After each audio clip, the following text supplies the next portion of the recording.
We divide Sudan independence into two parts. 1. Independence from colonial ruler British in 1956.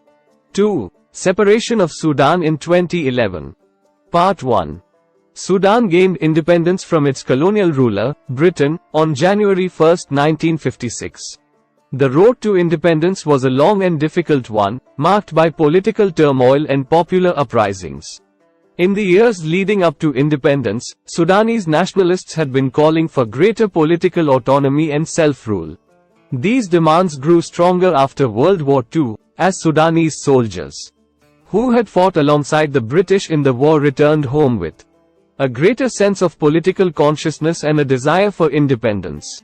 In 1953, the British agreed to grant Sudan self-government, with the Sudanese parliament having the power to elect a prime minister and form a government.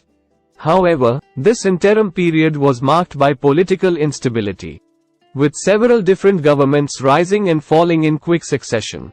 Finally, in 1956, after several rounds of negotiations between the Sudanese and British governments, Sudan gained full independence. Ismail al-Azahari, a nationalist leader, became the country's first prime minister. Sudan's independence was celebrated by the Sudanese people. But the country soon faced many challenges, including internal conflict, economic hardship, and regional tensions.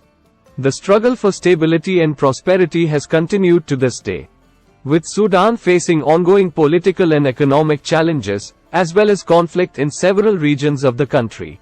Part 2. Newest independence country in the world, separation of Sudan. Sudan's separation in 2011 refers to the split of the country into two separate states, Sudan and South Sudan.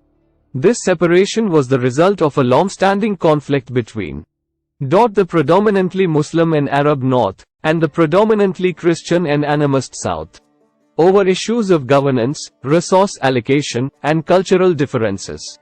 The conflict began shortly after Sudan gained independence in 1956, with the South seeking greater autonomy and representation in government. In 1983, the Sudanese government imposed Sharia law throughout the country, exacerbating tensions between the North and South. This led to a civil war that lasted for over 2 decades, resulting in the deaths of millions of people and the displacement of many more.